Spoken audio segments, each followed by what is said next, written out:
My name is Dorinda Finch, and I'm 74 years old. And not too long ago, someone I trusted looked me in the eye and said, "Mom, don't worry about learning computers, it's too late for that." She didn't say it to be cruel, but she said it like it was obvious, like gravity. And in that moment, I felt something deeper than insult. I felt invisible. So before you sit down and listen, take a moment to like the video and subscribe to Grace's Truth. You might actually regret missing out on this dramatic story. My husband Harold passed away 6 years ago. He was the kind of man who fixed toasters for fun and read maps out loud when no one asked. When he died, the silence in our house grew louder than I expected. You never notice how many small things disappear with someone. The way he coughed after brushing his teeth. The way he tapped the window before checking the mail. His clutter. His warmth. Our daughter Eleanor lives in Seattle now. She's married, busy, with two beautiful children I rarely see, except in pixelated birthday photos on a phone I barely know how to use. When she calls, her voice is cheerful and rushed, like she's constantly walking toward a door she doesn't want to go through. I spend my days in a small bungalow that used to feel full. Now I keep the television on for company and eat toast more often than I'd like to admit. I still write in my planner, though the entries look like shadows. Laundry. Call pharmacy. Birds ate blueberries again. It wasn't until I tried to renew my library card that it began. They'd switched everything online.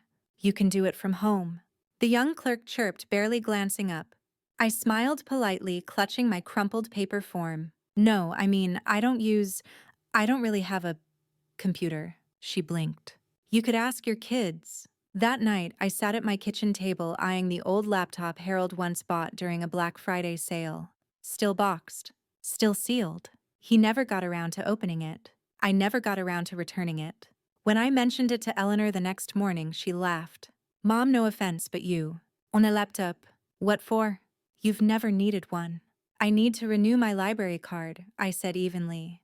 There was a pause. "You don't need a library card. Just stream audiobooks." And that was that.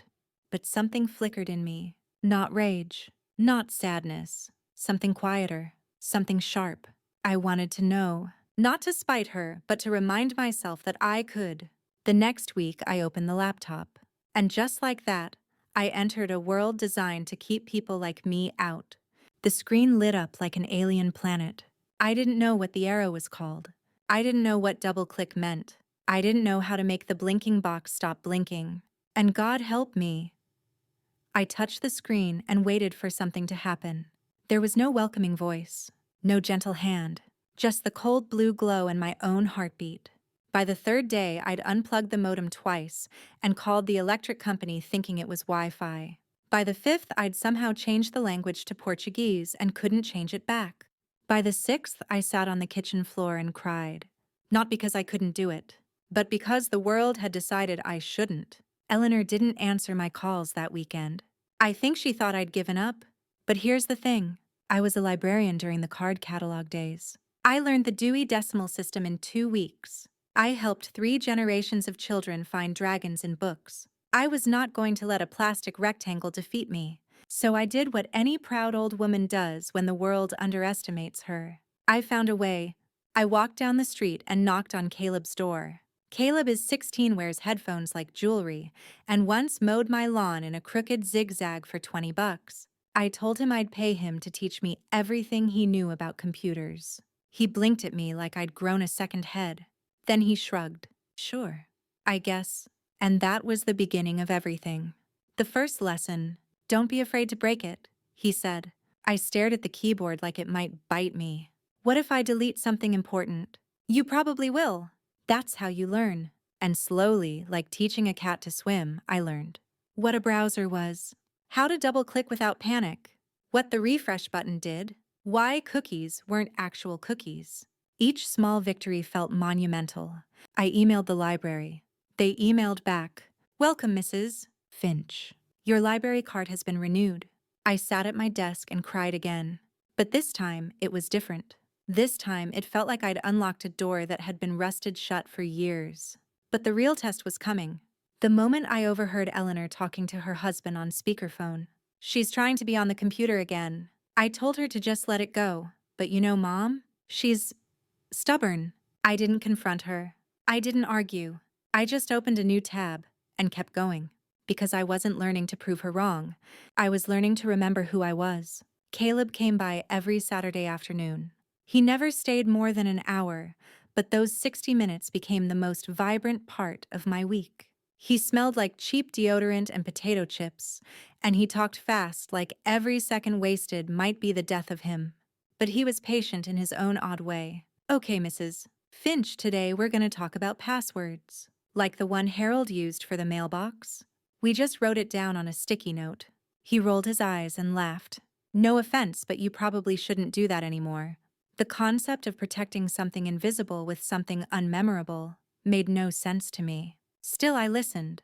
I took notes. I learned what two-factor authentication was, even though it sounded like something from a sci-fi novel.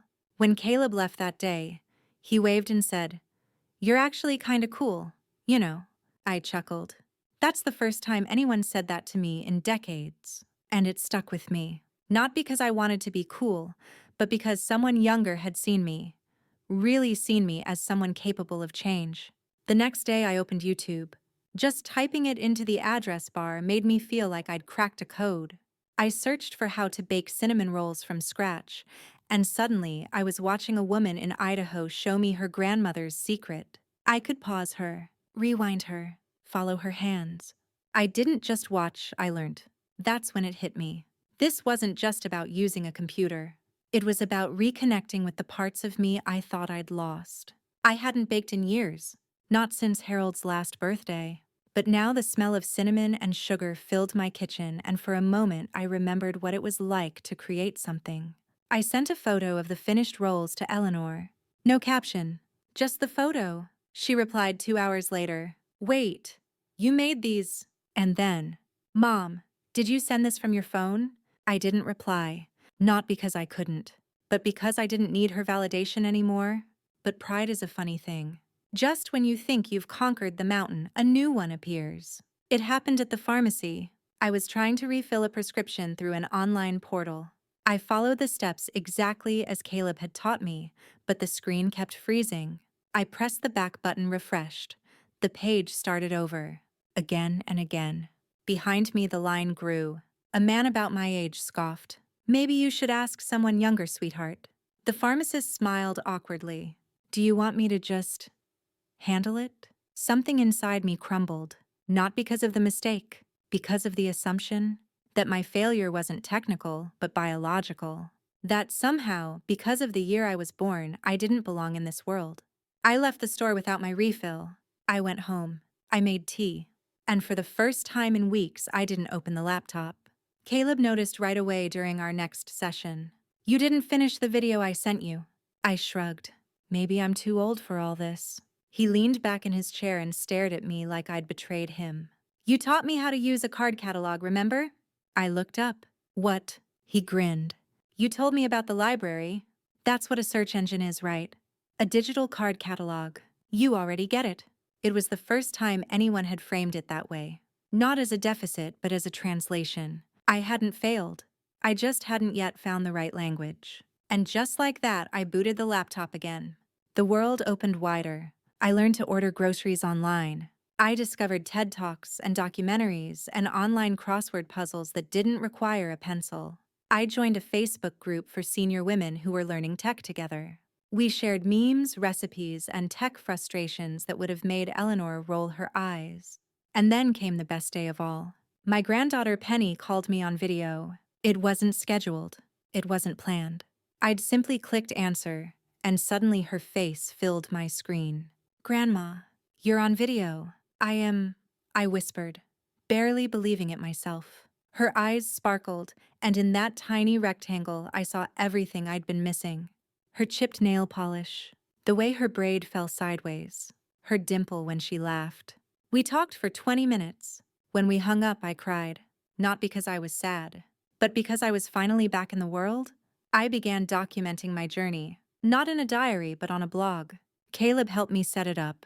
We called it Dorinda Discovers. I shared photos of my cinnamon rolls, reflections about Harold, frustrations about pop-up ads, and even a how-to guide for signing up for a library card online. I had 3 readers at first. then 12, then 40. One woman from Ohio commented, "I thought I was too old too. But you've given me courage." I printed that comment and taped it above my desk, because it wasn't just about me anymore. At Thanksgiving, Eleanor visited with her husband and kids. She noticed the laptop sitting open, the browser tabs neatly arranged. "You've really gotten the hang of this?" she said a little too casually. I smiled and didn't correct her. That evening, after the dishes were done, she sat beside me on the couch. "Mom," she said, hesitating, "could you show me how to make a blog?" I paused, and then I laughed. Not at her, but at the quiet poetry of it all. Because once I had been the student, and now the teacher. I didn't sleep that night, not out of worry, but out of awe. The house was silent, the kind of silence I once feared, until I learned to fill it with purpose. I sat in my robe, a mug of lukewarm tea beside me, the cursor blinking on the blog dashboard like a quiet heartbeat. Eleanor had gone to bed after I helped her start her first post. "You make it look so easy," she'd whispered before heading upstairs. I didn't tell her that 2 months ago I'd cried over not knowing what a tab was. I just smiled and said, "It gets easier. You just have to decide that your voice matters." And that was the truth. Because for too long I believed silence was dignity. That aging meant disappearing. That learning was something reserved for the young. But now I knew silence could also be erasure. And the only cure for erasure is expression.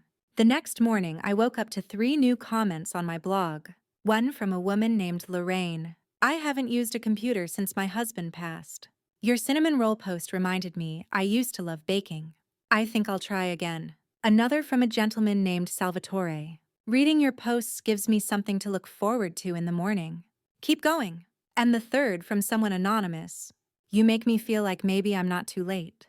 I sat there for a moment, blinking. My fingers trembled, not from age, but from impact. My little blog, written in stolen hours and late-night lessons, was now a lifeline for others. And not just older folks either.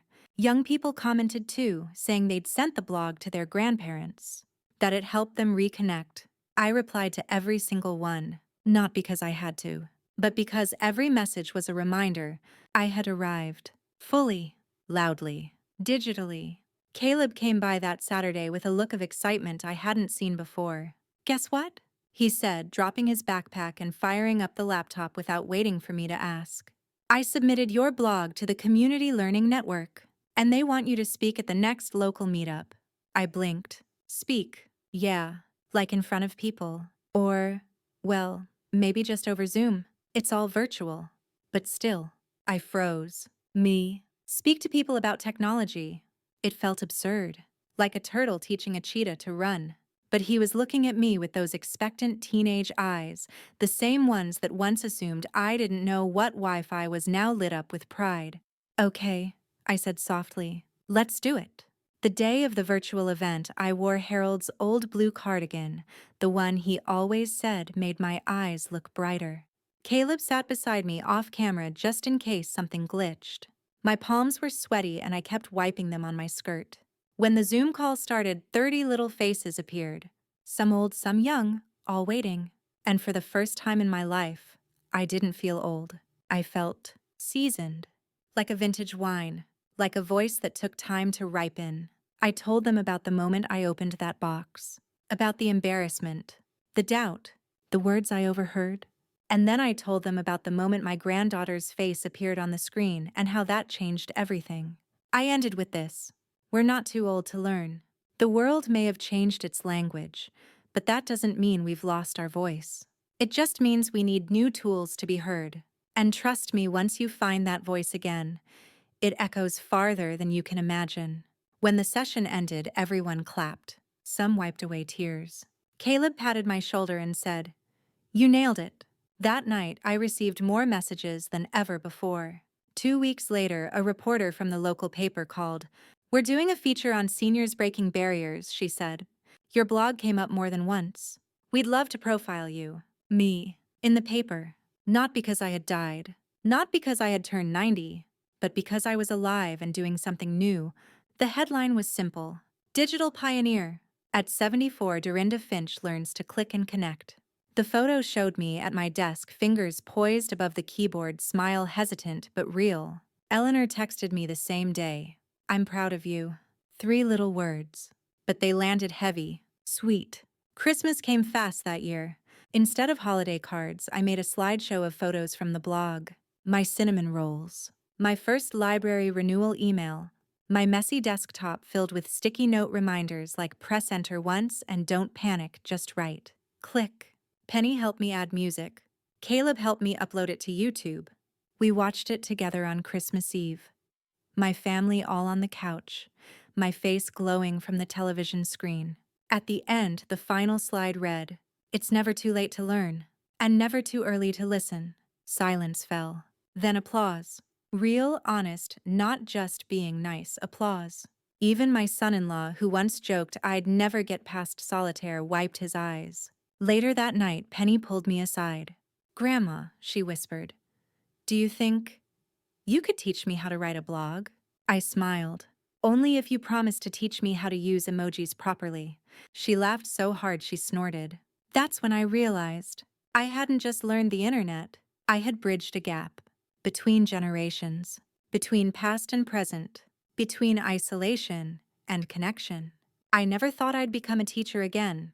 When I retired from the library 15 years ago, I thought my days of guiding others were over. I'd packed away my chalkboard voice, my habit of explaining things in 3 simple steps, and my instinct to ask, "Does that make sense?" after every point. I thought I'd handed that torch off to the next generation. But the blog changed all that. After the newspaper article went live, my inbox began to swell.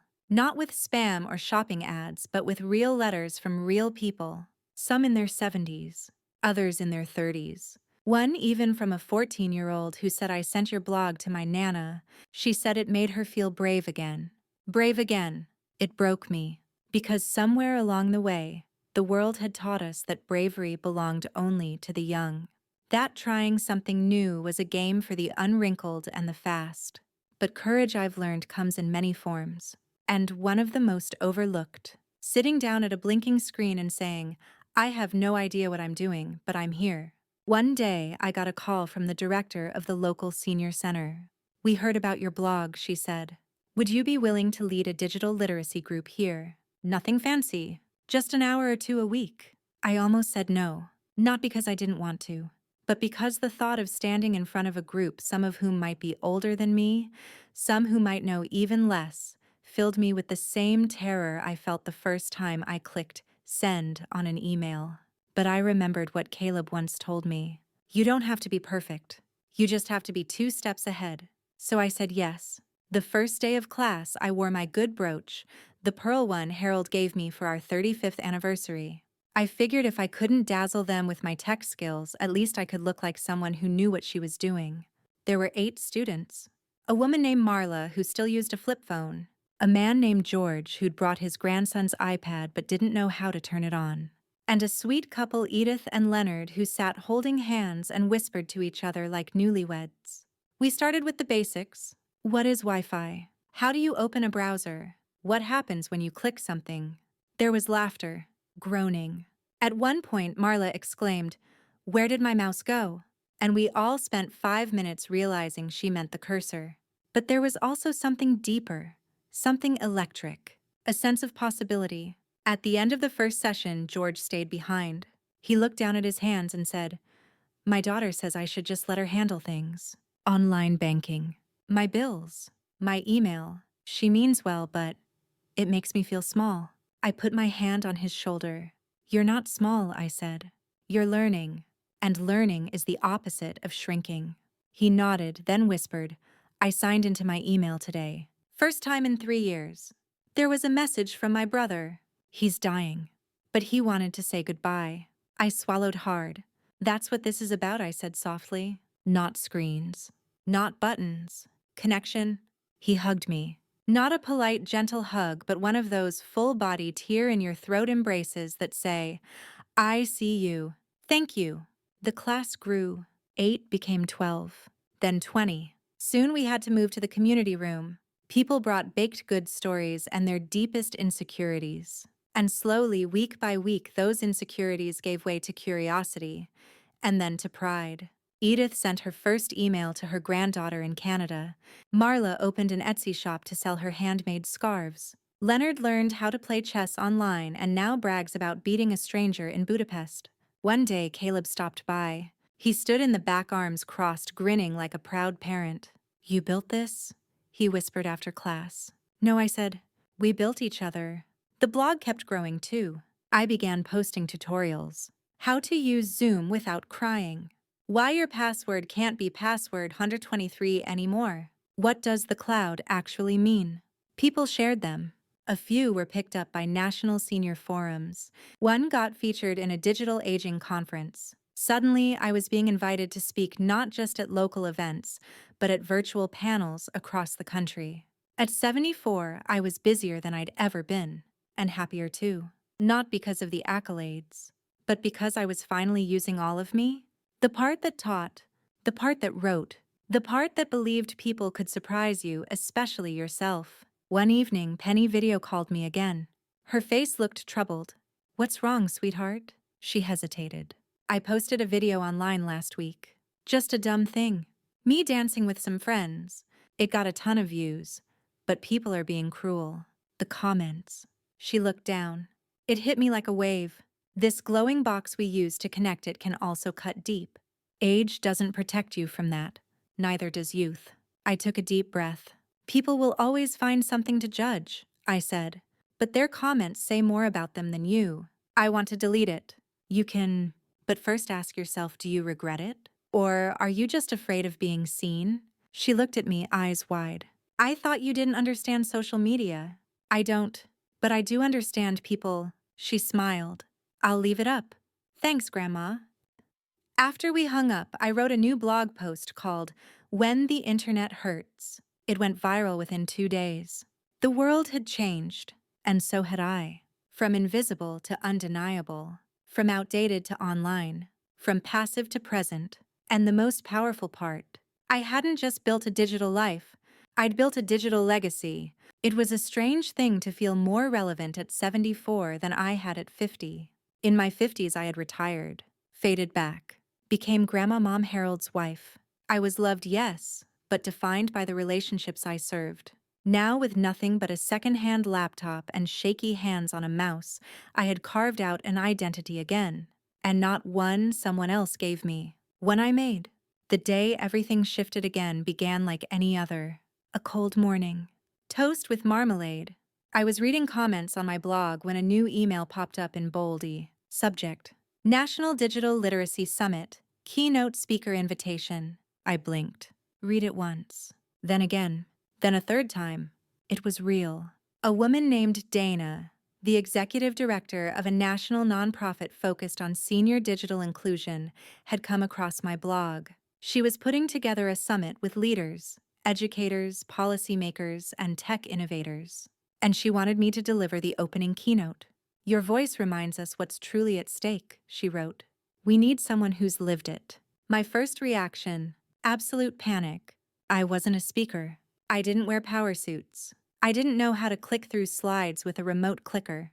I was just a retired librarian with a decent brooch collection and a handful of loyal blog readers. But I'd said that before, hadn't I? I'm just a... And then followed it with a list of limits. I'd been wrong every time. I said yes. And for 3 weeks, I worked harder than I ever had. Caleb coached me over video calls. Eleanor helped me format my slides. Penny made sure I knew how to screen share. I wrote and rewrote the speech until the words felt like breath. The night before the summit, I couldn't sleep. I laid in bed with the laptop glowing beside me, reading the last line of my speech over and over. Digital literacy isn't just about knowing how to click. It's about refusing to disappear. The morning of the event, I wore my navy blue blouse and tucked a sprig of lavender into my lapel. I'd asked Caleb to sit beside me during the Zoom, even if he didn't say a word. Just having him there made me feel like I wasn't alone. The waiting room filled with names I didn't recognize, some with long titles after them. Directors, CTOs, lawmakers. I was intimidated, no question. But I reminded myself of George, of Marla, of Edith and Leonard, of the thousands who had read my blog and whispered, "Maybe me too." When it was my turn, I unmuted myself and began.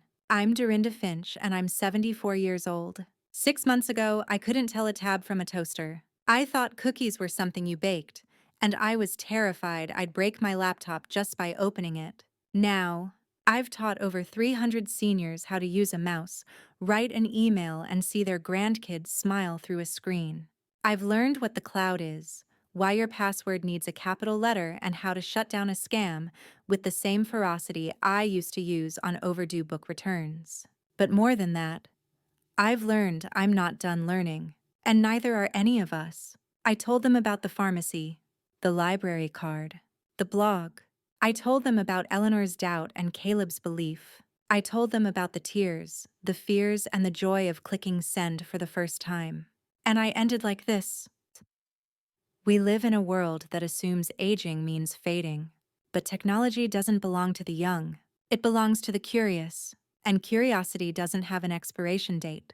If we want a truly connected world, we must stop asking, can they learn? And start asking, what happens when they do? The silence that followed wasn't empty. It was full. Then the applause came.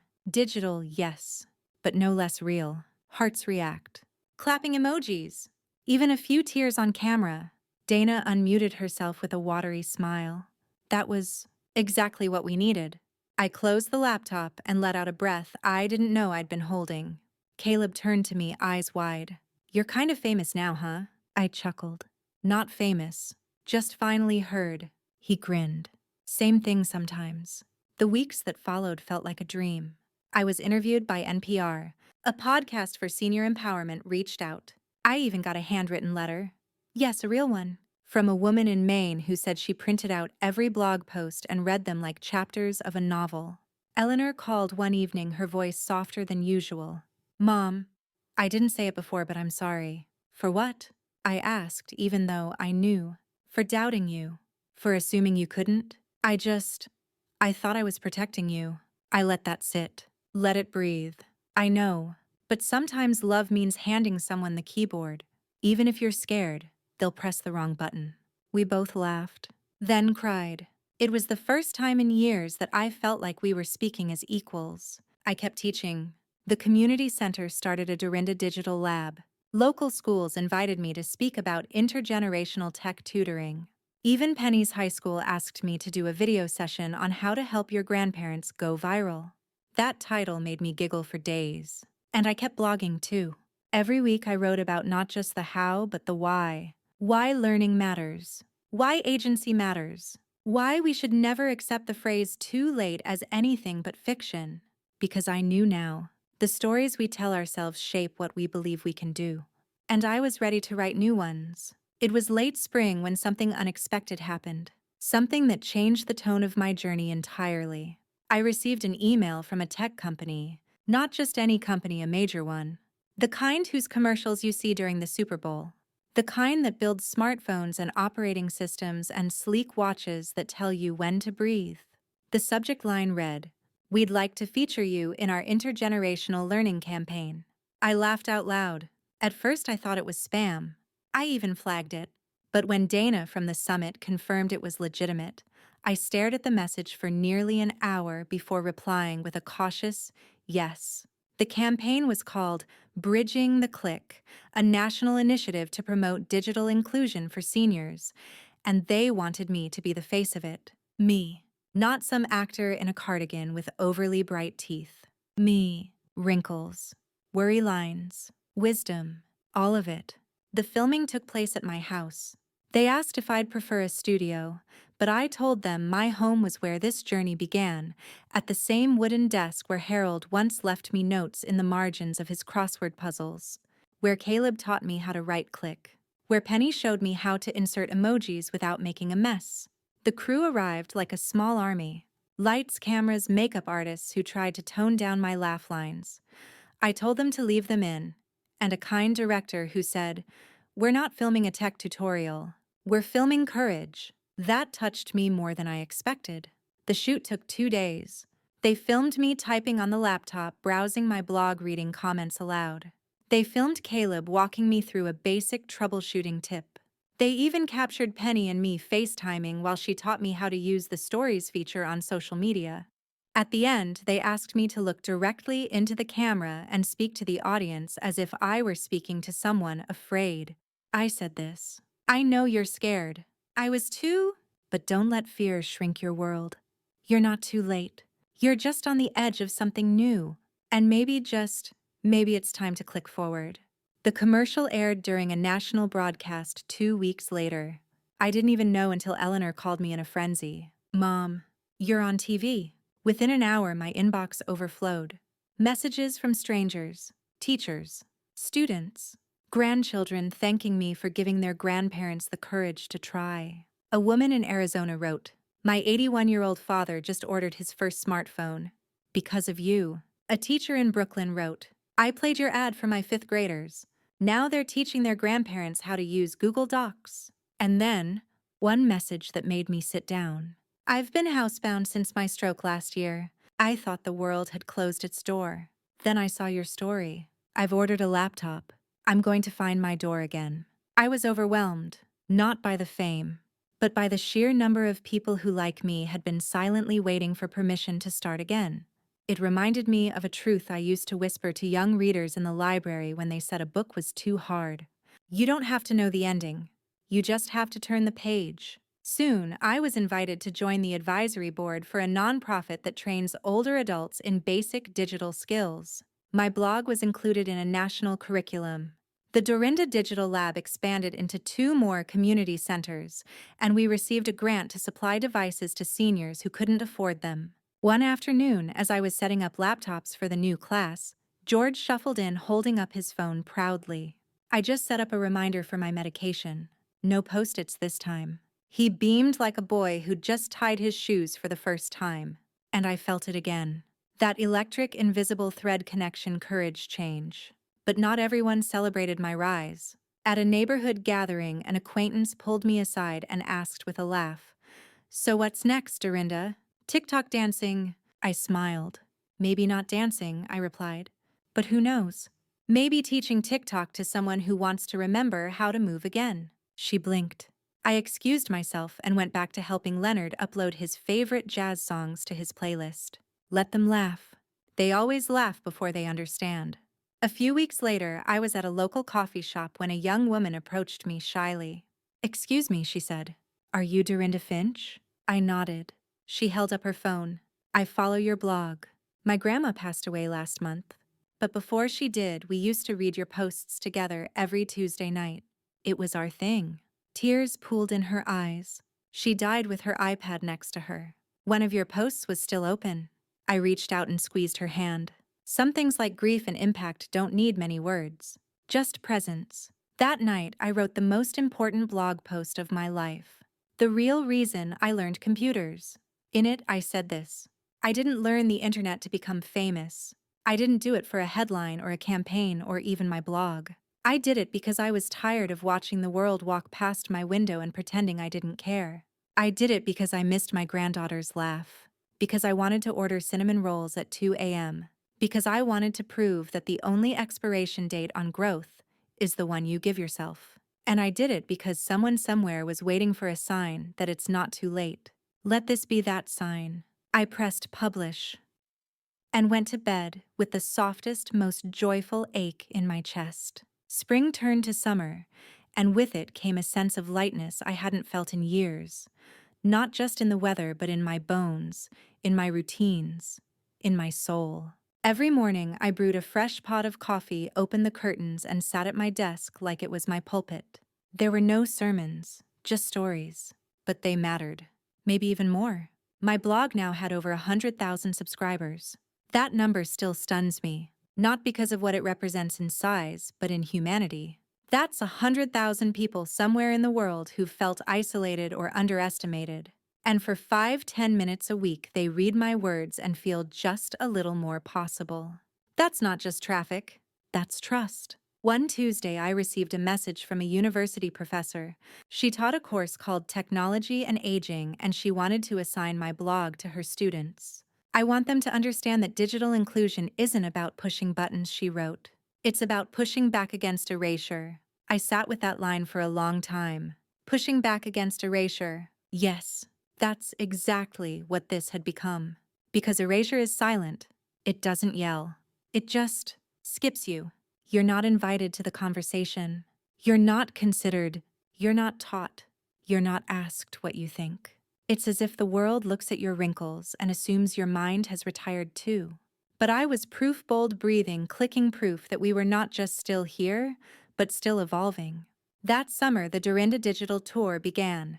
What started as a local event turned into a 6-week virtual speaking series. Libraries, retirement communities, schools, even prisons. I spoke to women in their 80s who had never used a mouse, and to teenagers teaching their grandparents how to shop online. The stories they shared were humbling. One man in Detroit. I learned to email my daughter for the first time after 20 years. I cried when she replied. A woman in Minnesota. I finally Zoomed with my sister in Germany. We hadn't seen each other's faces since 1994. A girl in Atlanta. I'm teaching Grandma how to use Google Drive. She wants to write her memoir. You inspired her. These weren't just tech wins. These were life wins. I kept teaching my local class at the community center. The students became family. We celebrated birthdays. We laughed when someone sent a message to the wrong person. We mourned together when George passed away in his sleep. His daughter came to class the week after and hugged me. He died proud, she whispered. You gave him that. Sometimes a legacy isn't built with grand gestures. Sometimes it's just being the reason someone lifts their head again. In the fall, I was asked to give a TEDx talk. I almost said no. Public stages weren't my thing. I preferred blogs and Zoom squares, the quiet intimacy of the digital world. But Eleanor encouraged me. You have more to say than most people who've spoken on that stage, she said, and more people need to hear it. Penny helped me write the outline. Caleb filmed my practice sessions and gave tough love. You need a better opening line, he said. Something that slaps. I didn't know what that meant at first, but I figured it out. On the day of the talk, I stood under the bright red letters TEDx glowing behind me. My hands shook. My heart thudded against my ribcage like a warning drum. But then I looked out at the crowd and imagined they were all seated around my kitchen table, a plate of cinnamon rolls in front of them. And I began. I learned to use a computer at 74, not because I had to, but because the world forgot that I could. The room hushed. And I told them everything. The library card, the pharmacy, the laughter and the heartbreak. The power of a single click. And I ended with this. Don't ask, can she keep up with the world? Athi, ask instead, can the world slow down long enough to see her? Ye. Because you'll find wisdom where you least expect it, behind bifocals between laugh lines. And yes, inside the inbox of a grandmother who decided it was time to stop being silent. When I stepped off stage, the standing ovation was deafening. But the part that stayed with me, a note handed to me by a teenage girl afterward. Thank you for making me see my grandmother differently. I think I've been missing out on someone amazing. That night, I walked home with Eleanor. We didn't speak for a while, just shared the same sidewalk, the same pace. Then she said quietly, you know, I used to be afraid of you being left behind. I looked at her, and now, she smiled. Now I'm afraid I won't keep up. I laughed, but not at her. With her, because this time we were walking together, not as mother and daughter, not as teacher and student, but as women learning still what it means to be fully seen. After the TEDx talk aired online, my world changed again, but this time it wasn't just about recognition. It was about responsibility. Emails poured in from places I'd never even heard of. Small villages in Ireland, retirement homes in Singapore, schools in Cape Town. People sharing their stories, their regrets, their quiet triumphs. Some were just starting. Others had been silently learning, afraid to tell anyone in case they failed. And then a surprising number wrote to me not to learn, but to thank me because they'd seen someone like me do something they never thought possible. There's a strange kind of grief that comes with this kind of impact, because I realized how many of us were out there quietly disappearing in our own homes. One night, I couldn't sleep. The moonlight streamed through the slats of my blinds, and I sat up in bed, laptop glowing like a second moon in my lap. I opened a blank document. I wrote for hours. Not a blog, not a speech, not a letter, a book, or the beginning of one. The internet didn't save me. It reminded me I wasn't done. That was my title, because it was true. Technology didn't make me younger. It didn't fix the loneliness.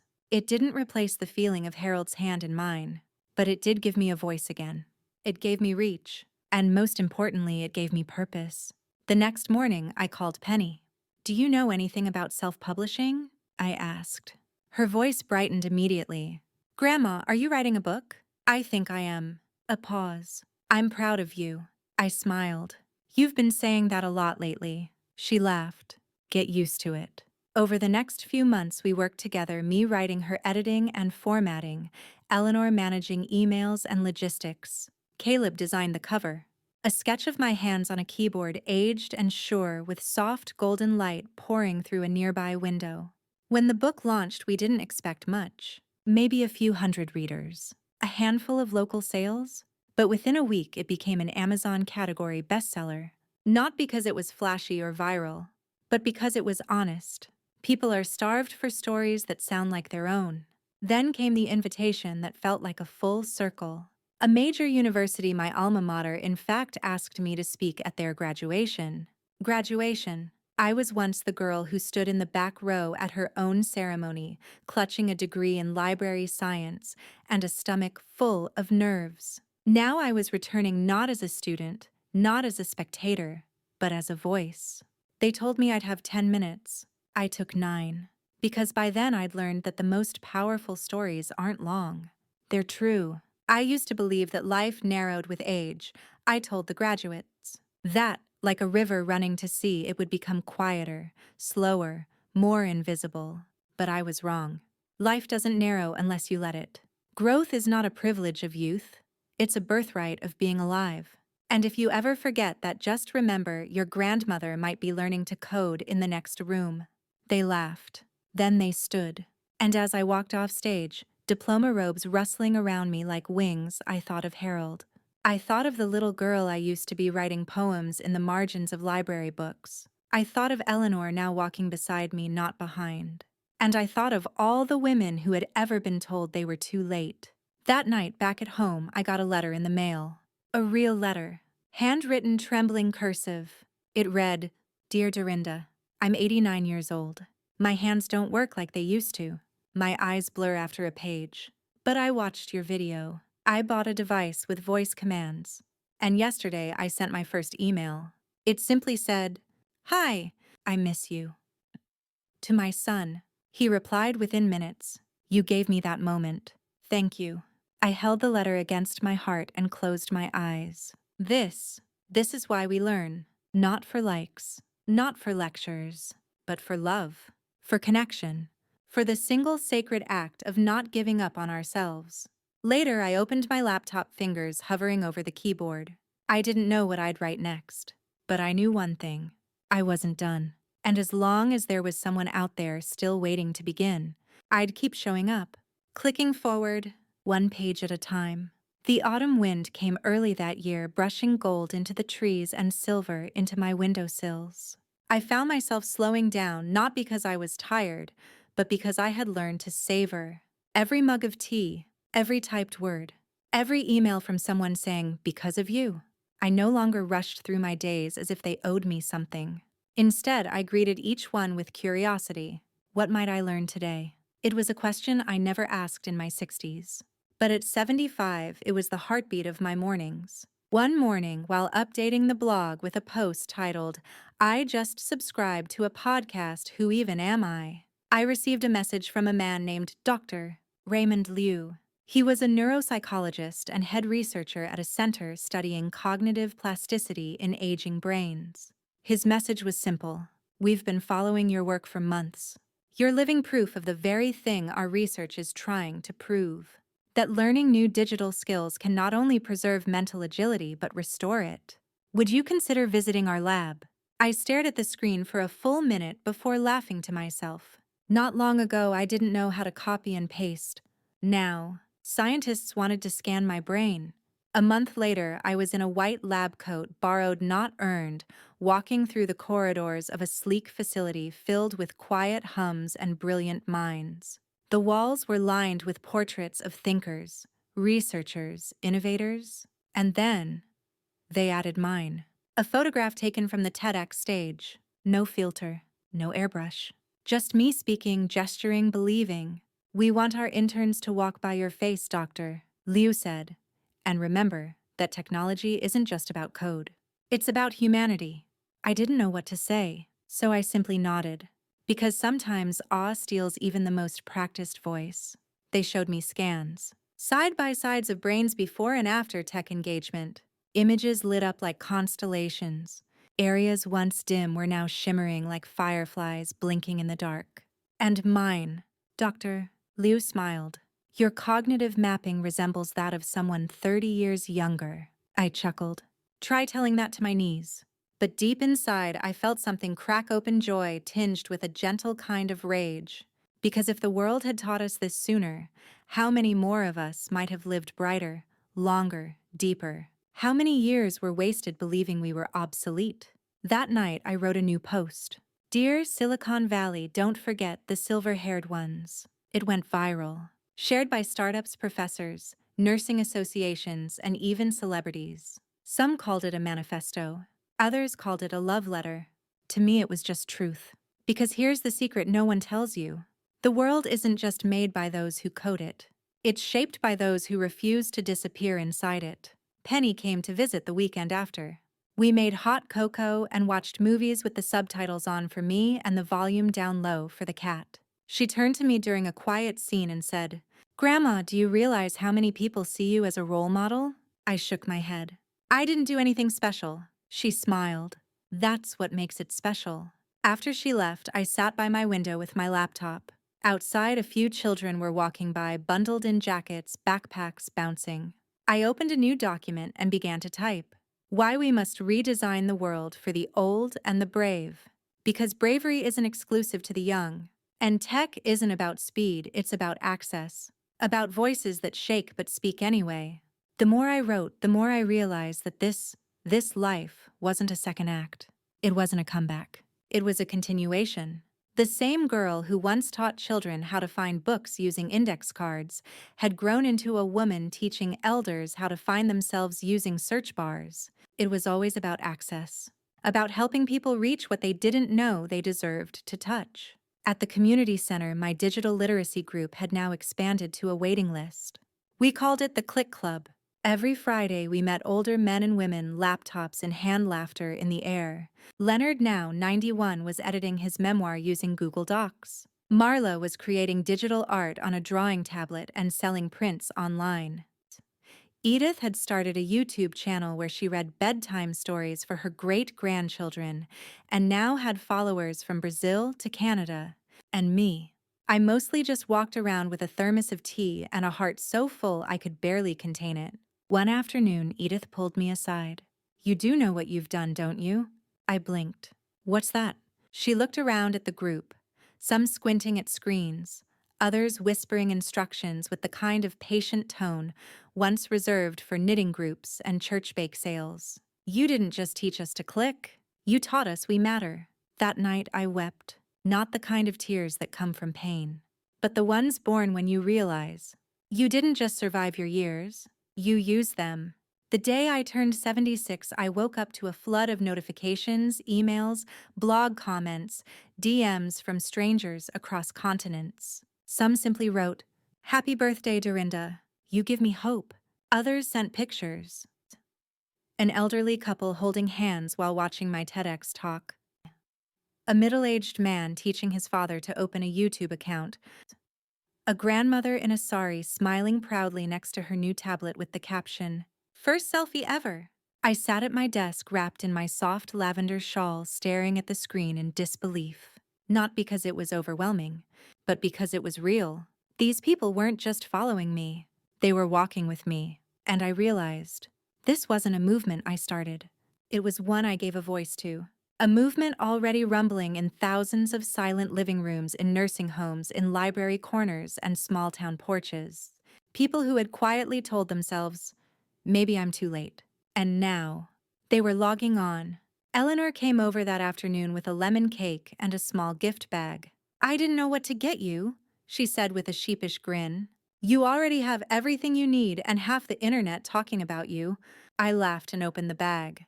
Inside was a single item, a sleek pen-shaped stylus. It works with your tablet, she said. I figured, if you ever want to try drawing. My throat tightened, because that was her way of saying, you're still becoming. Later that evening, as the candles melted into golden puddles, I sat down with Penny and Eleanor on the couch. We looked through old photo albums, yes, the paper kind, and compared them to digital folders on my new cloud account. The past and present braided themselves together like an old familiar song. Penny pulled out her phone and showed me something she had made. A short film. Just clips of me over the last 2 years, blogging, teaching, laughing, failing, and trying again. She titled it, When Grandma Logged On. I couldn't stop crying.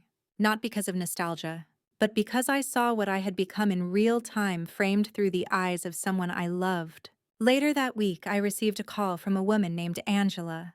She ran a center for the visually impaired and wanted to adapt my blog for audio. Some of our seniors are losing their vision but still crave connection, she said. They can't always see your words, but they feel your truth. I paused, then said, let's do it. Recording the audio version of my blog was strange at first. I had never liked the sound of my own voice, who does? But once I got past the wobble, something clicked. It wasn't about sounding polished. It was about being present. And as I read my own words aloud, words I'd once typed with trembling hands, I realized I was giving voice to thousands who had never been invited into the conversation. The blog became a podcast. The podcast became a community. Soon, people were submitting their own stories. Short reflections, letters, digital firsts. We turned those into episodes. One woman recorded herself learning to use a touchscreen for the first time, with her granddaughter narrating in the background. Another man in his 90s sent in a message. My first comment ever. I've never spoken to the internet before. Hello world. The podcast reached 1 million downloads by the following spring. Not because I was a celebrity, but because people were starving for something real. No filters, no gimmicks, just truth. Age-wrinkled, trembling, determined truth. And there's a kind of beauty in that one the world too often overlooks. One morning, while waiting for my toast to pop, I stared out the kitchen window and watched a squirrel try to carry an entire apple up a tree. He fumbled. He dropped it. He tried again. I laughed, then whispered to myself, same friend. Same. Because life at its core is a series of clumsy attempts to carry what matters. And sometimes you fumble, sometimes you fail. But if you're stubborn and hopeful and just a little hungry, you try again. And one day you make it. Not all the way, but far enough to see the view. In my next blog post I wrote, the internet didn't change me, it revealed me. And if you think you're too old to start something new, let me offer you this. You're not. You're simply at the perfect age to be fully you, without apology, without waiting for permission. That post now sits framed on the wall of my local library, the same library that once told me I needed to go online to renew my card. The irony isn't lost on me, but the victory, that's mine.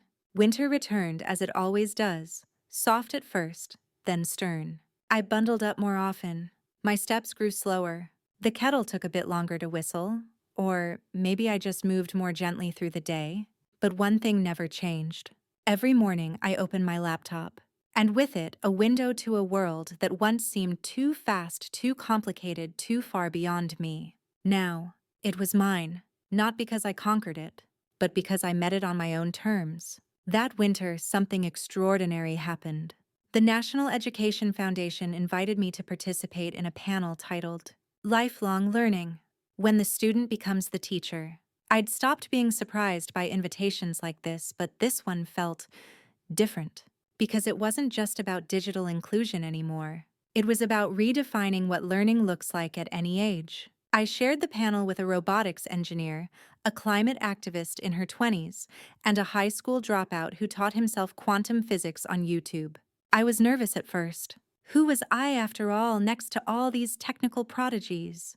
But when it was my turn to speak, I took a breath and said, you all built machines and solved equations. I just turned on a laptop one day and remembered I still mattered.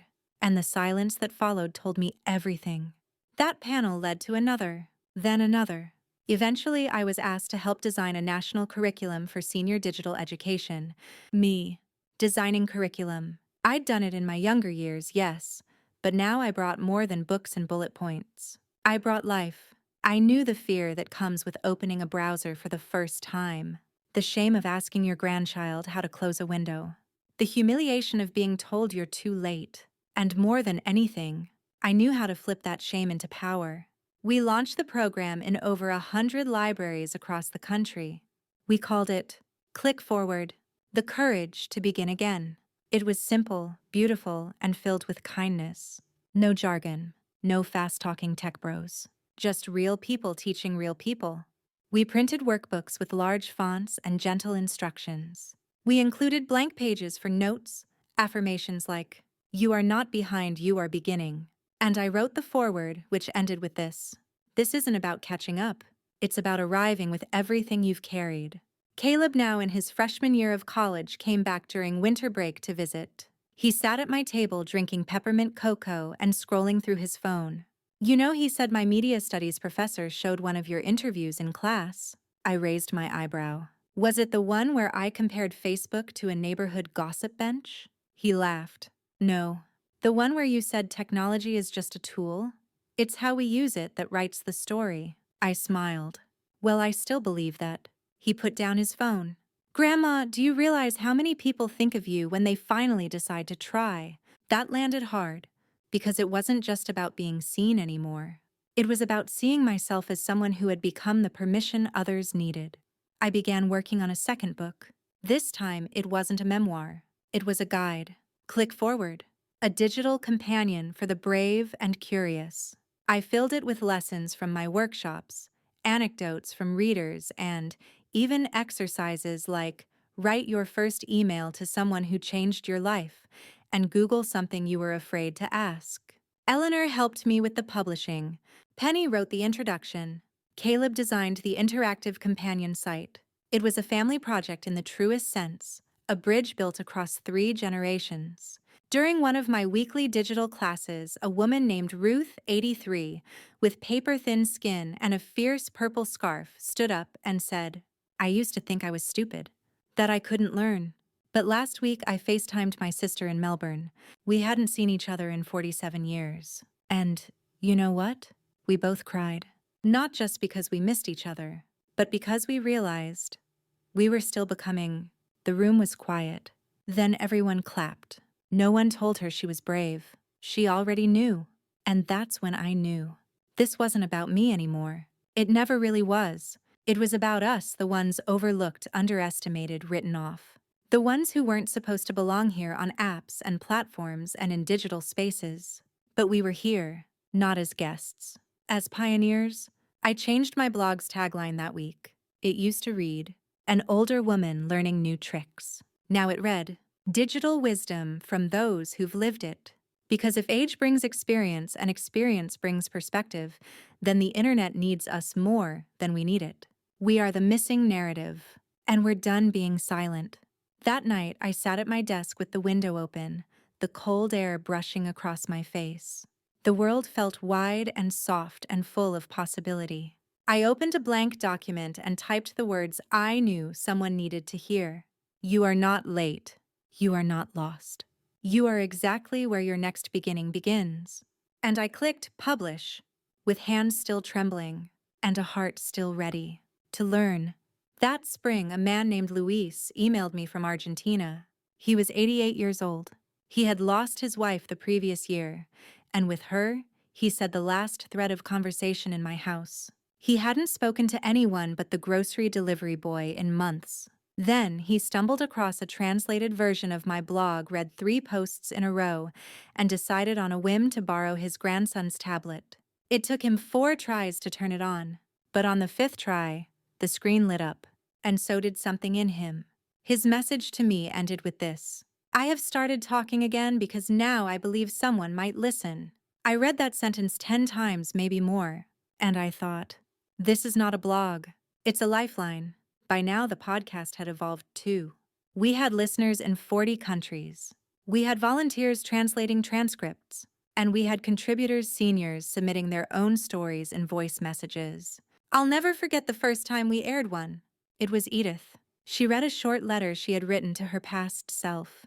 Dear me, you didn't fail because you stopped learning. You stopped learning because you believed their silence. But you're learning again now, and that means you are still alive in every way that counts. When the episode ended, the response was overwhelming. People wept. One man wrote, I've listened to TED Talks audiobooks experts, but this 5-minute voice message from an 80-year-old woman healed something in me. I started calling it the quiet revolution because we weren't loud. We didn't shout, didn't trend. We didn't chase viral moments or perform our lives for likes. We simply showed up, clicked forward, typed halting sentences, cried through confusion, and then helped the person next to us try again.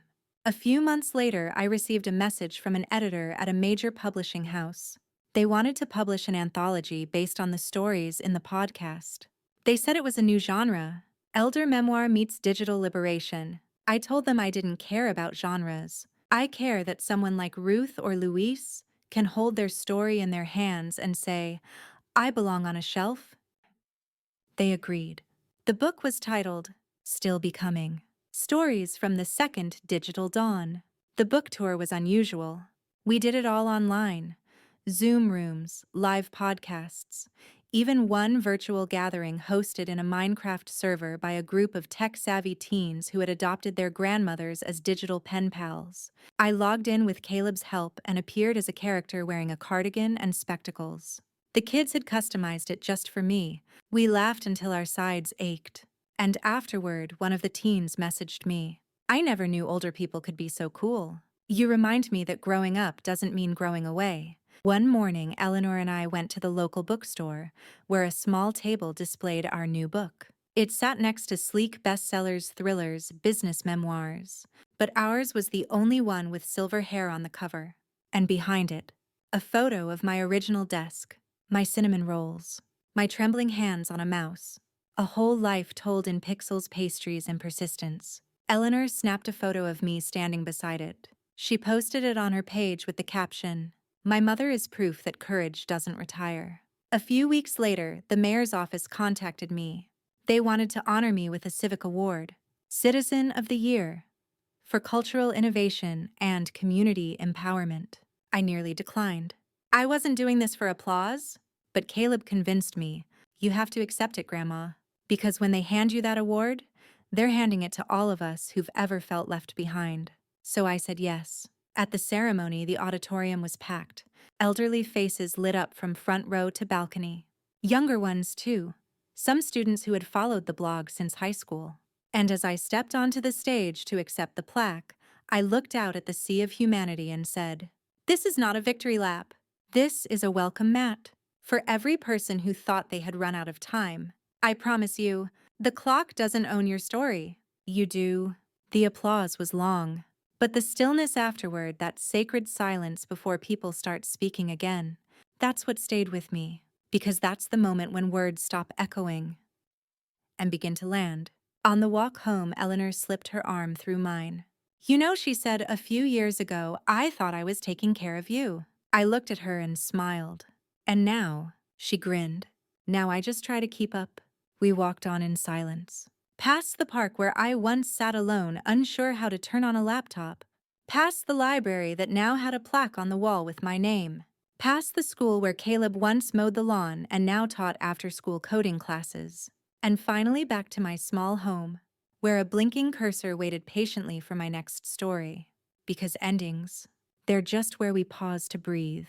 Before we begin again, it was a quiet morning, one of those soft, honey-colored dawns where the light slips into the house without knocking. I sat in my usual spot by the window laptop, open fingers hovering over the keys. But for once, I didn't type. Not because I had nothing to say, but because I was reflecting on all that had already been said. Since the book launched, the podcast, the curriculum, and the award, the pace of my life had shifted. Not slowed, just changed. Less climbing, more savoring. Each message I received from a reader or listener felt like a thread tying me to another soul across the globe. Some were long, handwritten reflections. Others were single lines, Today, I opened an email by myself. Thank you. I made a playlist for my husband's memorial. I didn't think I'd be seen at 83. Your story gave me back my mirror. And with each one, I understood something deeper. This wasn't just about technology. It never had been. This was about agency, the ability to choose, to speak, to be witnessed, and to realize finally that you're not waiting for permission. You're living your way into your own permission. That realization became the seed of a new idea, a virtual mentorship program pairing seniors like me with young people across the world. But not for us to learn from the young. No, this time we'd be the mentors. It was called Wisdom Circles, and the concept was simple. Each elder would partner with a younger person to share stories, ask questions, build empathy. They'd meet online. They'd record their conversations. They'd explore two different timelines meeting in the same present. The pilot launched with 30 pairs. Within a month, we had 200 applicants. In 3 months, we were at 2,000.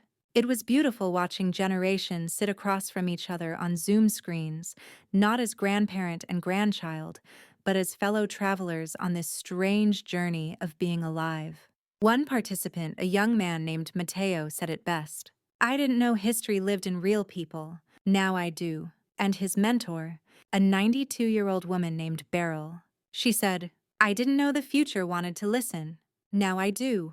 I began archiving the recorded calls with the help of a small team, a librarian in Ohio, a coder in Manila, and a speech therapist in Boston. Together we created a digital time capsule, the Living Library. It now holds over 700 hours of conversations, real voices, real wisdom, real love. One afternoon, as I was sorting through submissions, I came across a video labeled, For Dorinda, Thank You. I clicked play. It was a group of elders from a retirement village in Nova Scotia, all seated around a shared laptop. One by one, they waved, smiled, and held up signs. We got online. We're not too late. We belong. At the end, a woman named Helen held up a final card. You gave us the courage to press enter. I cried. Not the soft cinematic tears. The ugly, throat-clenching kind. Because in that moment, I understood something I hadn't before. My life hadn't just expanded, it had multiplied. Penny called that evening. I've been thinking, she said, about turning your story into a documentary. I paused. A film. Yes, about you. But not just you. About what happens when the world stops treating age like the final chapter and starts treating it like a new volume. I laughed. That sounds a bit grand. She smiled through the phone. It is. And so are you. We started filming the next month. Me at my desk, teaching class, reading blog comments, eating toast and laughing with Marla and Leonard. There were interviews with former students, podcast listeners, even librarians, who now used my curriculum as a core part of their senior outreach. The title, Click Forward, The Woman Who Refused to Log Off. I resisted at first, but in truth, I liked it, because it wasn't really about refusing. It was about belonging even in places that once said I didn't. At the end of filming, Penny asked me to record one final clip. She wanted me to look directly into the lens and speak to the audience. Not as a figure or a writer or a teacher, but as Dorinda. So I did. And here's what I said. If you're watching this and wondering if it's too late for you, it isn't. I was 74 when I began, and I am still beginning. You don't need to be fluent. You don't need to be fast. You just need to be willing, because every time you click forward, you remind the world that you are still here, still becoming, still worthy of being heard. They use that clip as the closing scene. The screen fades to black. My voice lingers for just a second longer. Then, silence. Not empty, full. I watched the final cut with Eleanor and Penny beside me. We didn't speak for a long time afterward. Then Penny whispered, I hope I grow up to be just like you. I turned to her. Then you'd better start clicking. We all laughed and cried, because that's what stories do. They end, but never really end. The documentary premiered online during a global virtual summit for digital inclusion. Over 10,000 people tuned in live. I didn't attend any red carpet, didn't give a standing ovation, didn't wear sequins. Instead, I sat in my modest living room wrapped in my favorite shawl, laptop open on my knees, cat purring beside me. Caleb and Penny were there too. He brought popcorn, she brought tissues. As the film played, I watched my life unfold like a quiet revolution. Not dramatic, not flashy, but undeniable. After it ended, a flood of comments poured in. My mother watched this with me. She just asked for a tablet. This isn't about tech, it's about hope. I'm going to stop saying I'm too old. Starting today. And one from a young woman in Romania. My grandma and I were strangers. We watched this together. Now we're both learning email side by side. Penny turned to me teary-eyed. "You've built a bridge," she whispered. "One that crosses generations." A few days later, the documentary was picked up by a global streaming platform. Not for profit, not for trend, but because they believed the story needed to be archived not as content, but as testimony. I received an official letter from the National Digital Archives. "Your work will be preserved for future generations of learners, historians, and everyday citizens. We consider your journey an essential record of our evolving society." It took me a full day to process that. Preserved, not erased, not overlooked, not lost in someone else's scroll. Seen, kept, remembered. That weekend I visited the library, the same one where my journey had truly begun, with a failed attempt to renew my card and a clerk who didn't have time to help. Now that library had a room named after me, the Dorinda Finch Digital Lab. It had 10 computers, oversized keyboards, headphones, magnifiers, and a poster on the wall that read, "Not too late, never too late." I stood in the doorway for a long while. Then I sat at the very first computer, typed my name into the search bar, and stared as the screen filled with my own words, face, voice, and legacy. It didn't feel like vanity. It felt like arrival. After that, I returned to the simplest routine I knew: toast, tea, open the laptop, and there, waiting in my inbox, was a single email. No subject line, no signature. Just this: "My daughter told me to watch your story." I didn't want to. I've failed at everything lately. But then I saw your hands trembling, stubborn, just like mine. "So tomorrow I'll try again. Thanks for the permission," I replied with one word: "Welcome." The seasons turned again. Leaves fell. Birds returned. The world kept clicking forward. And I too kept going. Sometimes slower, sometimes unsure, but never backward. Then one evening, ordinary in every way, I received a small brown envelope in the mail. Inside was a letter handwritten on beautiful paper. It was from a woman named Evelyn. Evelyn was 91. She had lost her husband and her hearing. She'd been living in silence for a decade. But recently her granddaughter showed her how to enable captions on videos. And one night she stumbled across my TEDx talk. She wrote, "You didn't give me hearing back, but you gave me voice." I just submitted my first poem in 40 years to an online literary magazine. They accepted it. I'm a writer again. Because you reminded me that the page is always blank, waiting for those brave enough to pick up the pen. I read that letter 3 times. Then I walked to my desk, sat down, and opened a new document. Because yes, I was tired. And yes, my hands ached sometimes. But I knew deep in my bones that as long as I could type, I had work to do. The next blog post was titled, "What if the end is just another login screen?"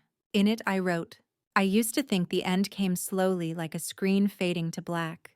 But what if it's just a pause? What if we're simply being asked to log into a new version of ourselves? A quieter one, a wiser one, but still alive, still ready, still curious, still becoming." That night, Eleanor called me. "Are you okay, Mom?" "I'm more than okay," I said. She paused, then asked, "What's next for you?" I smiled. "Maybe I'll start learning Photoshop." She laughed. "You're unbelievable." Maybe. Or maybe I'm just not done. It was raining the morning I decided to teach myself Photoshop. Not the romantic kind of rain, the cinematic drizzle with piano music in the background. No, this was the stubborn sideways kind that soaked you before you reached the mailbox. But I didn't mind. The house was warm, the tea was hot, and the cursor on my screen blinked like a patient invitation. There it was again, the quiet hum of beginning. I downloaded the program with Caleb's help, though he made me do most of it. Learning is remembering you can, he said with a wink. The interface was overwhelming at first. Buttons everywhere. Panels I didn't understand.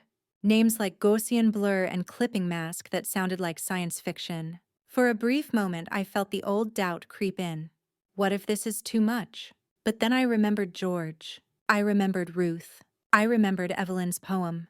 And I remembered the first time I touched a mouse and thought it might bite me. So I took a deep breath and clicked New Project. 3 hours later, I had created something beautiful. A digital collage of photos from my classes with the words, "It's never too late to leave a mark." It wasn't perfect, but it was mine, and that was enough. That afternoon, I shared it on the blog.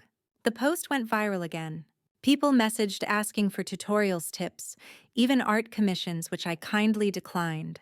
But what thrilled me most were the replies from others trying something new. Started learning ukulele today at 70. My husband and I took our first online Spanish class. I just made my first meme. My grandson said it was actually good. That last one made me laugh out loud. Somewhere along the line, I stopped being a student. Not because I had learned everything, far from it, but because I had become the spark. A signal to others that learning wasn't just for functionality, it was for identity. It was permission to be someone new without losing who you were. Then came the email that took my breath away. It was from a woman named Sonia, a name I hadn't heard in 53 years. She had been my best friend in college. We'd lost touch after graduation, life pulling us in opposite directions like paper in the wind. I hadn't even known she was still alive, but she had found me. "I saw your documentary." I wasn't surprised. You were always the one who stayed up late helping others finish their projects. I still remember you showing me how to use the library printer. I smiled at the screen, eyes welling. I've been afraid of reaching out to anyone lately, but your story gave me courage. "I'd love to talk if you'd like to reconnect." I wrote back instantly. "Sonia, I never stop missing you." We scheduled a Zoom call the next day. When her face popped up older and wiser and somehow exactly the same, we both gasped. We talked for 2 hours about everything and nothing.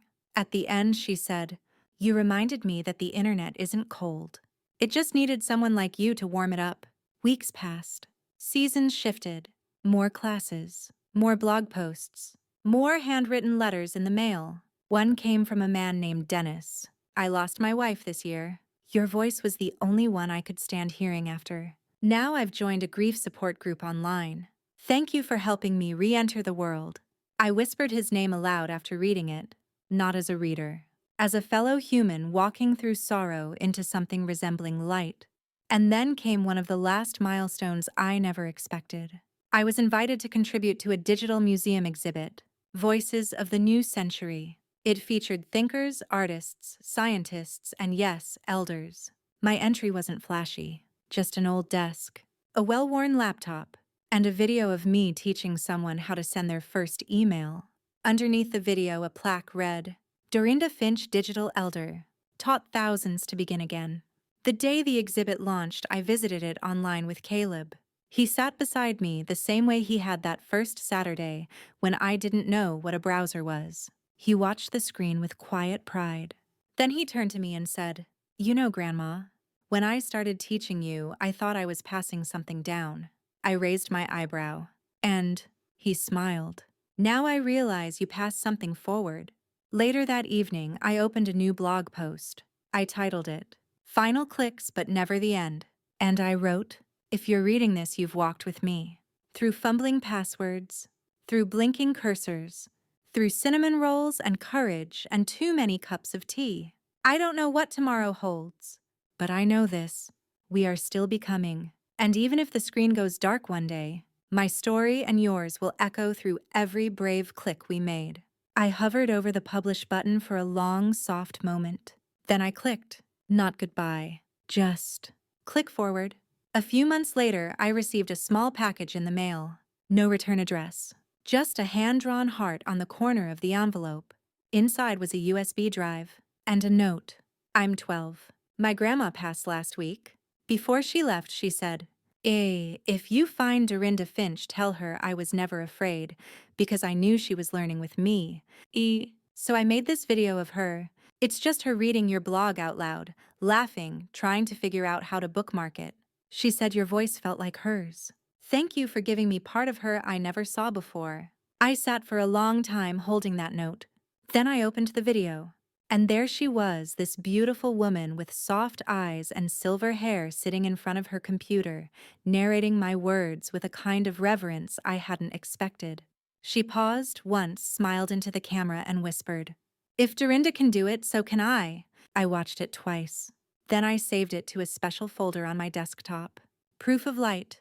That folder now holds over 400 clips, messages, poems, and photos from people I've never met, but who feel closer than some neighbors ever did. So here I am, a little slower, in step, a little softer in voice, but no less curious, no less alive. And if you've followed my story all the way to here, then know this: you're not too late.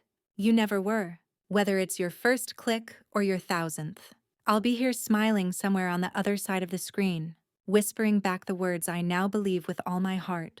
Still becoming, still here, still you. Click forward.